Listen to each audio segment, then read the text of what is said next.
people don't like talking about aging. It's not very sexy, but it's the reality. We're all going to die, and it's just how, when and where is up to you. So it's something that you need to have that discussion with. And, it should be a comfortable conversation around the dinner table for many families. And if we start with our children now, it should be quite comfortable talking about death and dying later on. But no one likes to talk about death and dying. And, it's unfortunately very sad that happens. And people don't know what their loved ones' wishes were because they're going, well, I'm never going to die. That was Danielle Robertson, and you've landed on the Me&my Health Up podcast. I'm your host, Anthony Hartcher. I'm a clinical nutritionist and lifestyle medicine specialist. The purpose of this podcast is to enhance and enlighten your well-being. And today, Danielle's going to be doing just that for you. We're going to be talking about the aged care journey, tips, tricks, and traps. And essentially, we've got the expert who's been in the industry for over nearly 40 years and has run a very successful Dial an Angel business and is now running her own consulting business. And so she is very across all the tips and tricks that you need to know for helping your parents to navigate the aging process in the most holistic, healthy, and individualized way. So without much further ado, I'd love to welcome you into the discussion I'm having with Danielle. Welcome on the Me&my Health Up podcast. How are you doing, Danielle? Well, thank you, Anthony. Happy New Year to you. Yeah, Happy New Year to you. And it's been a while. We certainly caught up a lot pre-COVID and then the COVID gap came in. Indeed, it did. It did. And it changed the way people do business, I think. It's really certainly turned things upside down. And it's the new normal, isn't it? Absolutely. And what has it done for the aged care industry? Oh, well, I think COVID has highlighted a lot of things. A lot of people were trying to remain at home and having home care virtually, then considering that they didn't really want to be going into residential aged care when if they placed their mum or dad that they wouldn't be able to see them or access to them. Things have changed in the industry since that time, and obviously if there's a COVID case, just that area is locked down or just a room. So, and family members can still go in and visit. So we've seen that. One of the biggest things that we had was the workforce shortage, and that put a lot of pressure on the whole industry. It's still happening. It's going to take 2 or 3, maybe 4 years for it even to recover, opening of the borders and things like that. But the sector itself, we went through the Royal Commission just through that time as well, and that highlighted a lot of issues in some providers, sanctions and compliance issues. So a lot of the providers struggled through that time. They've lost a lot of money. They've had to put on extra staffing using agency nurses when they didn't have their own. So it really put pressure on the whole industry. But I think we're coming through it. I've seen a real difference in the cleanliness of aged care homes when I've done visits. I've seen an increase in the skills of carers. They've been doing more education, particularly around dementia. 50% of the population will end up having dementia. So I think any training in dementia skills and strategies is worthwhile. So that sort of gives us a bit of an idea of how the industry is headed. The government is keeping a close eye on aged care. They've just set up aged care star ratings. I take that with a grain of salt because it's, the provider puts in their own data and it spits out where they're at from a compliance issue side of things. So we still have to do our due diligence and that sort of thing to make sure it's all okay. And that's exactly where you come into it, Danielle, isn't it? In terms of the the help or I guess your service offering. Yes. And before we get into that, I'd really like the listeners to hear your journey as to how you've arrived at what you're doing today.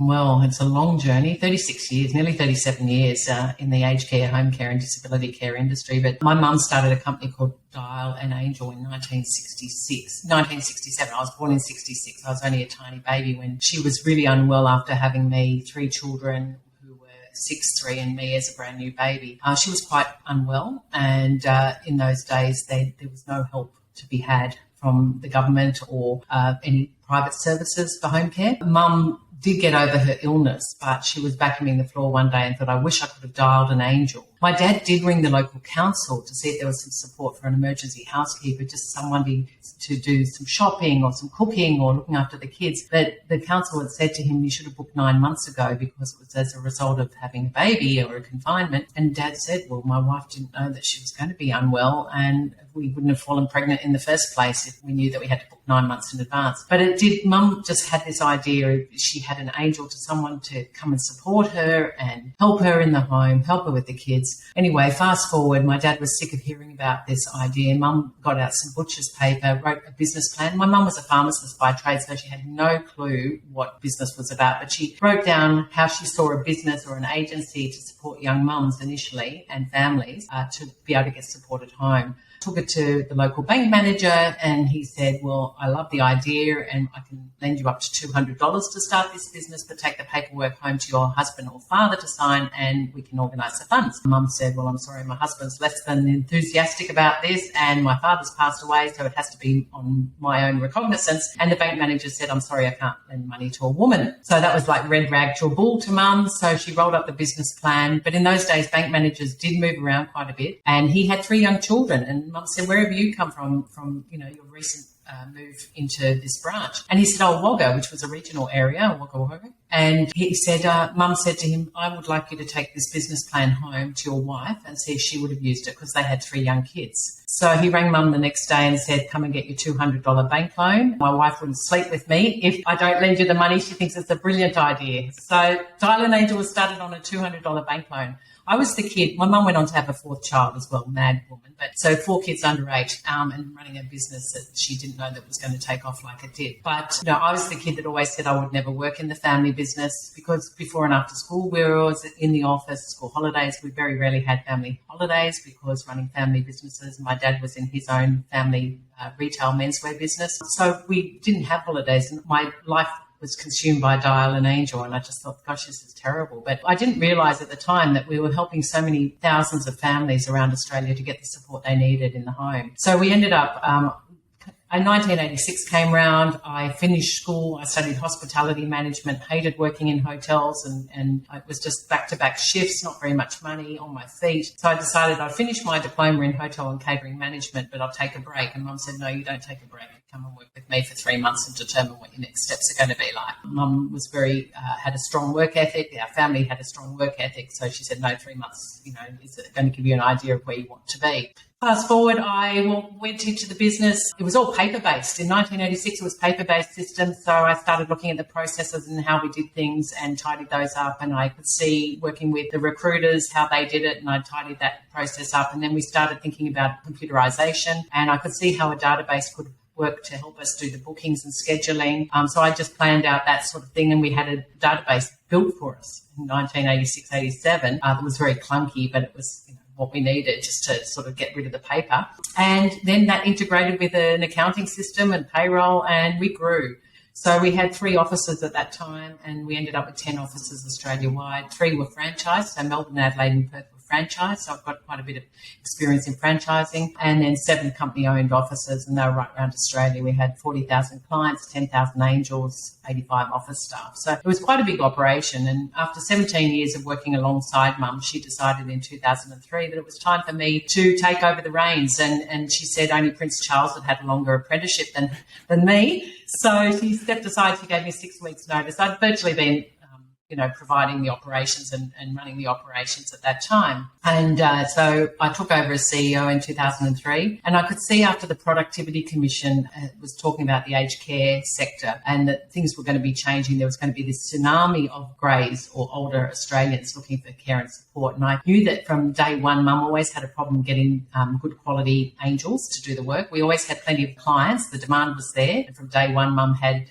22 clients waiting for the first 5 angels to be recruited. So the demand was there, and I could see this only going to get worse. So Mum and I sat down. Mum was still chair of the board, and we built a good executive team around me to support me, but it was a huge business. 7 days a week I was working long hours just to make sure that we could keep our heads above board and continue recruiting quality angels. And, out of 100 applicants, we might only take 10 on. So we were really selective on the sort of people that we were using as angels, and they weren't just cleaners or babysitters or nannies or housekeepers or, they were carers or nurses. They were angels. They had to do the whole lot. They had to be very holistic in what their skills were. And so around 2014 or 13, 14, Mum and I had a really good chat, and I said, I think we need to start buying up smaller home care providers or merge with someone our own size just to consolidate or sell the business. So in 2014, we actually sold the business to a private equity firm, and I was meant to stay on for 3 years. I stayed 9 months. I could have had a baby in that time. It would have been a lot easier. My values are all around people and making sure that the clients, the angels and my office staff were well looked after, and their values were all around the money, dollars and cents. And they started closing offices and getting rid of people, particularly women in their 60s who had been with us 20 plus years, because they just didn't need it. And they were consolidating and they needed to get the profitability back. And I just thought these were not aligned at all. So we agreed to disagree. And on the 8th of May 2015, I left Dial and Angel after 28 years. So it was a long time. I had no income and it was a really big risk. But on the Monday, I changed my LinkedIn profile over the weekend to say that I was consulting. I didn't know what I was consulting in. I had no clue, but I thought at that stage, 28 years in aged care, disability care, home care, childcare, I don't know. I'll see what happens. On the Monday, I had a call from a financial advisor, first up on Monday morning, to say, I noticed your LinkedIn profile changed. Can you come and speak to one of my clients who are a family? And traditionally, I would have mentioned to them that they needed to sell the family home and move into care. But I think you know something about other options. So I went, oh, okay. So I did that 5 times for that one financial advisor. 2 of his clients I did care needs assessments of. I developed a life plan for them, and I introduced quality home care because I knew which ones were the good ones and which ones were the bad ones to these 2 clients who were able to remain in their own home with long-term care in place. And we got as much government assistance as possible and then rounded it out with privately funded fee for service. I helped him with another family, a couple, find a retirement community. They were thinking about downsizing and they just didn't know what options were available. So I helped them find a new retirement community. And 2 others I helped into residential aged care. And I really did some good due diligence on the places that we toured. The 6th time he phoned me, I said to him, I now charge for this. I hadn't charged because I didn't really understand my value or what I could give, and I didn't really know what I was doing, to be honest. I was just consulting and I didn't know what to charge. So the 6th time I did charge him an amount, and he said, gee, that's fairly reasonable, but I thought you were government funded. And I said, no, I'm not government funded, but I just wanted to make sure the process worked from start to finish. So I realised that there was a real need for like an aged care navigator to support families, find the right care, support and accommodation for their ageing or disabled loved ones. And when I was working at Dial and Angel, I was always also regarded as an expert witness on the cost of care for people who'd been injured in motor vehicle claims, accidents, personal injury, dust diseases, that sort of thing as well. And they would go through to the courts and we'd assess a client's care needs and we'd cost out that care. And you'd hear, this is years ago, but people would get $10 million settlements after a severe accident. They might be quadriplegic, paraplegic, brain injured, dying of cancer or whatever it be.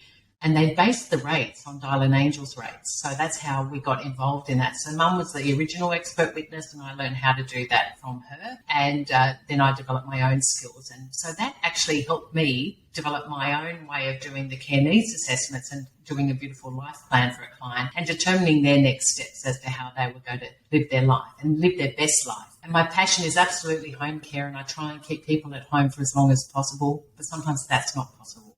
Whether it's financially that they can't afford it, whether it be their behavioural issues, if it's dementia or cognitive, it could be that they're wandering, it could be that they're aggressive, or it could be just that the carer has burnout, that their partner or their loved one has burnout from caring for this person and they can't do it anymore. So the next best thing is, what's the next best thing? So it's not finding just a bed for a client in an aged care home. It's actually their next home. So we really take that time to find the right match for them. Find out their interests, their past, their hobby, their occupation, things that they really enjoy doing and what brings them joy.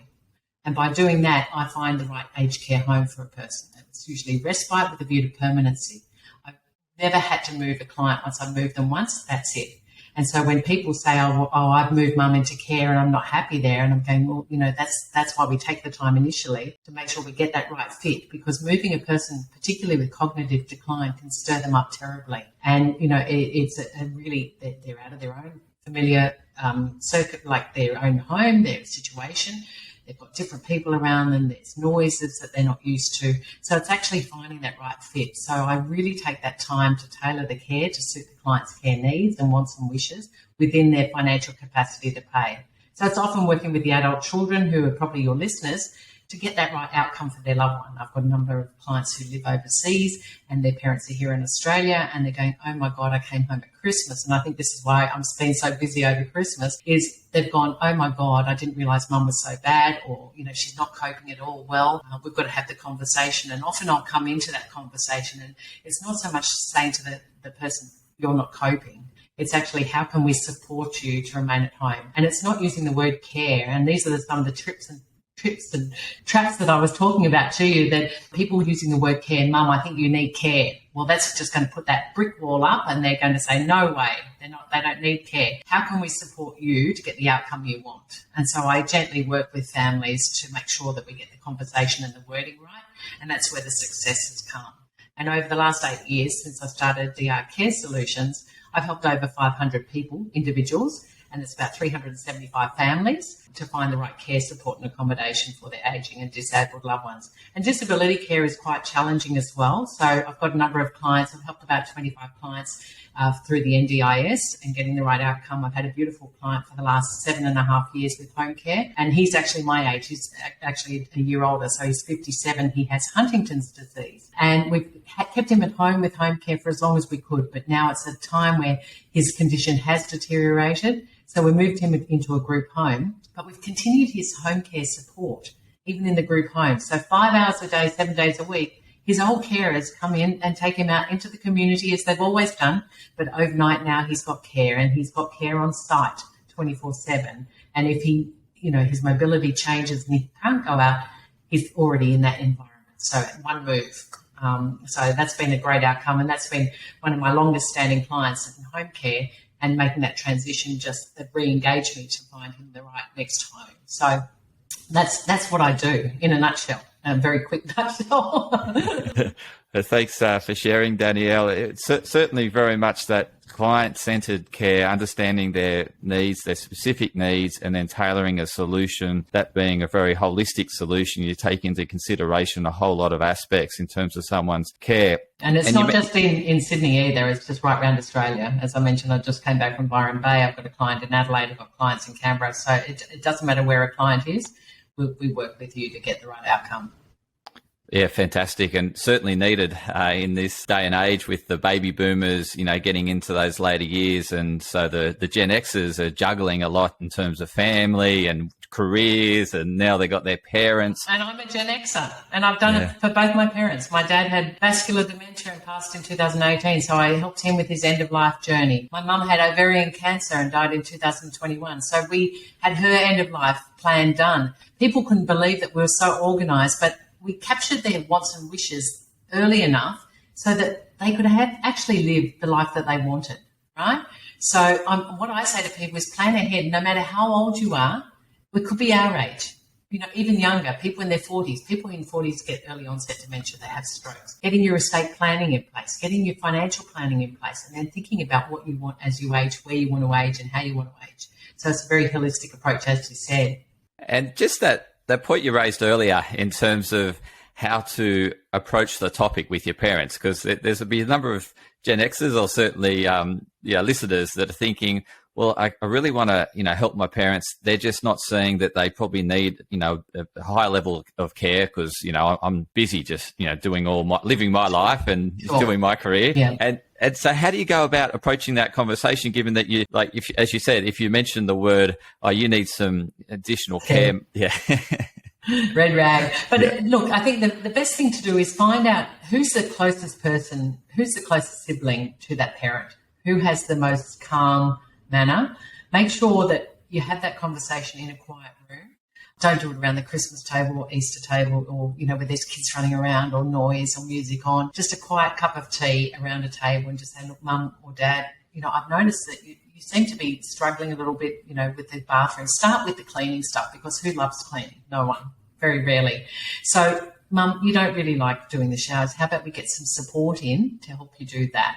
Just the cleaning. And, you've had to lose your license, unfortunately. The doctor told you that you can no longer drive. So how about we get someone in to drive you places, or let's get some transport for you, So it's actually just working in very gently. If things dramatically increase, they're already used to having somebody come into the home. One of the biggest fears older Australians have is letting someone in the home. How do they trust them? So it's actually working with your parent and being there if you can, or someone from the family to be there on the first day that somebody's there, and just to make it as natural as possible, not to freak them out, your parent out because it's somebody coming into their home and they're touching my stuff. And enabling the older person to work with that person. It might be, making some meals, getting them peeling potatoes, getting them chopping carrots. It's not doing stuff for them, it's working with them. So it's enabling them to remain at home. So when we have those conversations, it's actually about helping you and supporting you to remain at home if that's your wish. Some people say, I want to go into assisted living, I want to go into aged care because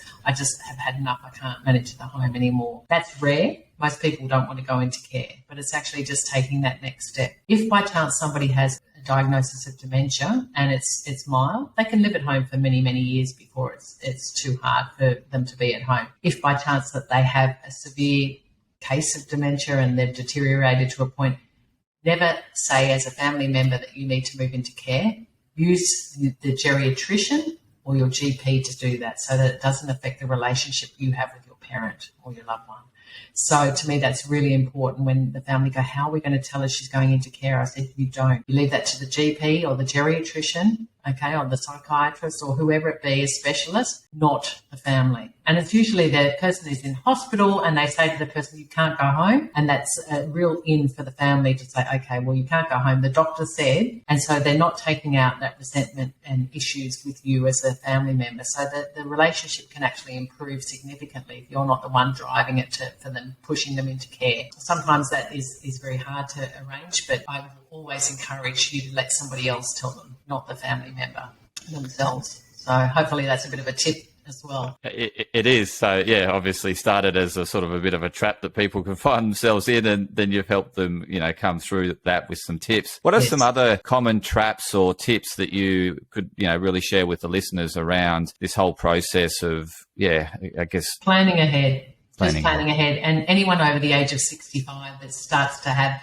some ailments, it might be a hip replacement or a knee replacement, start thinking about registering with My Aged Care. Now, that's a government portal, and if you want any government funding, you have to be registered with My Aged Care. But that's only over the age of 65. If you're under the age of 65 and have some sort of disability or that you're unwell, you need to go through the NDIS. So they work parallel together. The two systems work together, but very different funding. With My Aged Care, you get set money put aside for you. So there's 4 levels of home care packages and there's entry-level home care support, and that's sort of set in concrete. You don't have choice to move up in that. The highest level of home care, you get $54,000 a year, and that gives you about 12 hours a week of assistance. So it's not much. With the NDIS, they actually tailor the care and give you the amount of money that you need for your needs and supports for the future. So there's more funding in NDIS, and just before 65, if you can get into the NDIS, you're better off financially, and you can remain on the NDIS even if you're over 65. Some other things, definitely get your estate planning in place. There's 4 documents that I recommend you speak to a good estate planner about. That's a will. I can't tell you how many people I've spoken to that don't have a will. A power of attorney, and so that is for any financial decision should somebody lose capacity. And I think the misconception is, my son's going to be my power of attorney, but he's going to take all my money. Well, no, you don't enact it until you've lost capacity. And enduring guardianship. Now, the wording of these documents differ from state to state, but essentially they're the same thing. And enduring guardianship covers health, care and accommodation decisions. So if you need to move into care and you've lost capacity, that document helps there. And the last document I strongly recommend anyone who is ageing and wants to make their own decisions is an advanced care directive. And that is, like a living will or a do not resuscitate. So if you can't communicate your wishes and your own life support, that one document can direct the medical profession as to what you want. If it's to resuscitate under all circumstances, they will do that. If they say if you had a massive stroke or a brain bleed to let you go, they'll follow those instructions. So if you don't have that, it's usually a discussion that you have to have, and it will be the medical profession that they do everything in their power to save someone, because that's the nature of medical science. But so that advanced care directive can be done digitally, or it can be done by your lawyer as well. So those 4 documents are really, really important to have. And I review them all around my birthday. Every year I have all my health checks. I check my legal documentation. My financial planner and I get together twice a year around my birthday, and then 6 months after that. So I use my birthday and this is a really good trick for most people. Just think, okay, it's time for all my medical checkups, my bloods to be done. Every year around your birthday, check your legal documentation. Make sure who you've listed as power of attorney and enduring guardian are still willing to do that and still able, because sometimes it might be an older Australian that's given a friend's name, and that person might have dementia, so they can't act as your power of attorney or enduring guardian. So it's really important to review those documents and also to get some really good financial advice. I can't speak strongly enough about that, because if you want good quality care and support as you age, you need some money. If you're on a full pension, you do get cared for by the government, and 85% of your pension goes towards your aged care, but you're limited for choice. So I say to people who are my age, in their 50s, start putting some money aside for your aging care needs and living, because it's, as I said, if you've got money, you've got choice. If you haven't got money, you haven't got choice. So, there's some tips and traps there as well. So, but the holistic side of the estate planning, the financial planning, and your care side of things is really important to work together.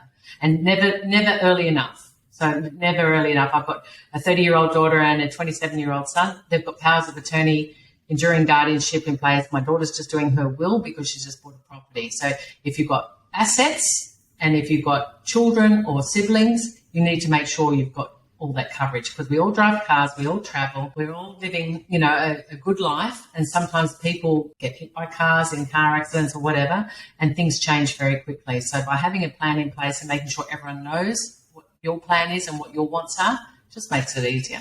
Fantastic tips. So as you said, start early, plan, save, do the annual audits on your birthday, and You're in good stead. You've got that plan in place for if need to be at some point to start executing it, make sure it's all in place. And to start the discussions. I mean, a lot of people don't like talking about aging. It's not very sexy, but it's the reality. We're all going to die, and it's just how, when and where is up to you. So it's something that you need to have that discussion with. And, it should be a comfortable conversation around the dinner table for many families. And if we start with our children now, it should be quite comfortable talking about death and dying later on. But no one likes to talk about death and dying. And, that's unfortunately very sad that happens. And people don't know what their loved ones' wishes were, because they're going, well, I'm never going to die, so I don't want to start talking about it. But we're all going to die.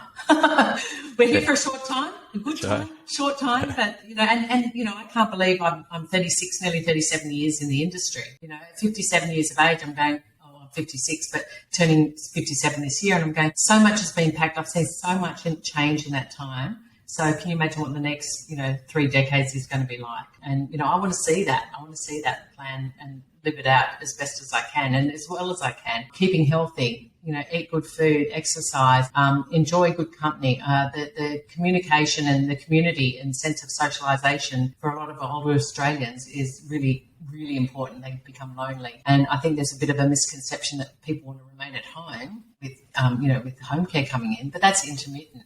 But by being in a community, whether it's a retirement community or a residential aged care, it can actually enhance their quality. I've seen people thrive in aged care because they're getting meals at the right time every day. They're having their medications at the right amount and the right time each day, exercise, activities and socialisation.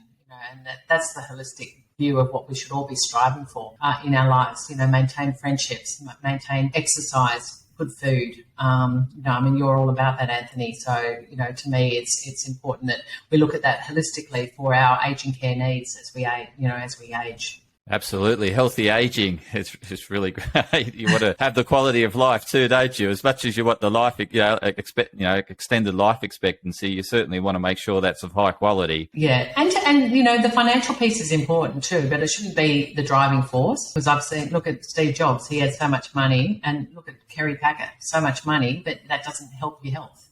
So if you can have your health first and you strive for really good health, then I think everything else follows. So, I'm a real believer of a well-rounded lifestyle and moderation in everything that we do.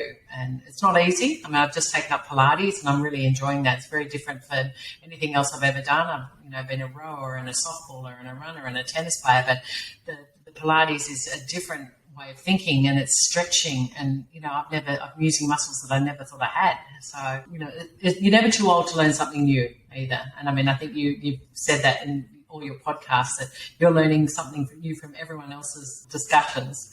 And that's important. We've got to keep learning. Absolutely. It helps prevent the onset of dementia, right? If we're constantly picking up new skills and learning, and the exercise helps the prevention of falls later on in life. Yes. And certainly that Pilates, because it strengthens the core, so really helps with balance. Yes, yeah, and that's one of the key things you've got to avoid. And I say to many Australians, I actually say it's time, make sure that you're fit and well, because you have a fall and it can be the beginning of the end, unfortunately. Absolutely, and fantastic for sharing all those tricks and tips and traps around the aged care journey. So I really appreciate your time, Danielle. How can the listeners best connect with you? Probably via my website. It's drcaresolutions.com, and you can book a chat. I always offer a free chat initially because people don't know what they don't know. And I can, they might be halfway through something and going, I've hit a brick wall, can you help me and guide me? So I'm happy to help as many people as possible. That's my big, hairy, audacious goal, to help as many Australians as I can to find the right care, support and accommodation for their ageing or disabled loved ones. So drcaresolutions.com, and book a chat, downloadable resources for you, lots of blogs of different topics that people can share with family members, including having conversations with your ageing loved one and how to go about it. Top tips for finding a home care provider or a residential aged care provider. So I'm quite giving of my knowledge, but if you get stuck and it's an emergency situation, it's best to just get on the phone to me and see if I can support you on that way as well. Oh, fantastic, and I love that big, hairy, audacious goal of yours to help as many Australians as possible with the aged caring process and make it as, carefree as possible for the carers, and enhance the quality of life for the person that's going through the aging. Yeah. And if you hop onto my website, there's some testimonials, like some video testimonials of people who were really in a pickle, and they're highly intelligent people, and they're just going, how can this be so hard? And there's one of my most recent one is John Waters, and he's a barrister, and he's going, I don't know how anyone navigates this journey, and he was so glowing of the support that I gave him and his family, and gave a great outcome for his mum. And I'm helping a lot of single sons or sons with that don't have women in their lives, so mums and dads who don't have daughters. And that's a bit of a change as well, because it used to be the eldest daughter would step in and take over, but I'm seeing many more sons who are just reaching out going, we have no clue, we haven't got the time, energy or inclination, can you help? So that's a bit of a change in just in the last few years. I've noticed that as well. Fantastic, Danielle. I can imagine you'll get plenty of interest following this podcast. So I really appreciate you coming on the show and imparting your wisdom with the listeners on the aged care journey and those tips and tricks that they need to navigate and get right for the right care for their parents. Fantastic. Thanks, Anthony. You're welcome. And to the listeners, thank you for tuning in to another insightful episode of Me and My Health Up. Please help Danielle, big, hairy, audacious goal, by getting this out to as many people as possible so that we can let people know that Danielle's services exist to make life easier for them and their parents. So please share it, get it out there, and will really help Danielle achieve her big, hairy, audacious goal. You love that. Thank you.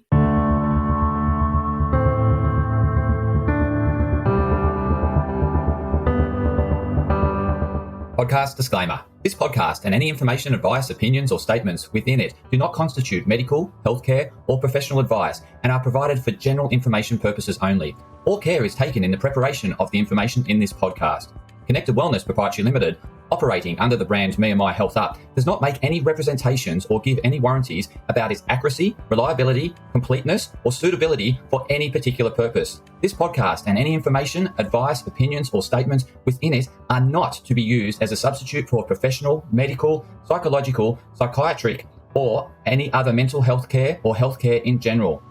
me&my Health Up recommends you seek the advice of a doctor or qualified health provider with any questions you may have regarding a medical condition. Inform your doctor of any changes that you may to your lifestyle and discuss these with your doctor.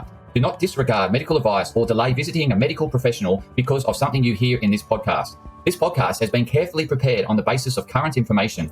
Changes in circumstances after publication may affect the accuracy of this information. To the maximum extent permitted by the law, me&my Health Up disclaims any such representations or warranties to the completeness, accuracy, merchantability, or fitness for purpose of this podcast and will not be liable for any expenses, losses, damages incurred, indirect or consequential damages or costs that may be incurred as a result of the information being inaccurate or incomplete in any way and for any reason. No part of this podcast can be reproduced, redistributed, published, copied, or duplicated in a form without prior permission of Me and My Health Up.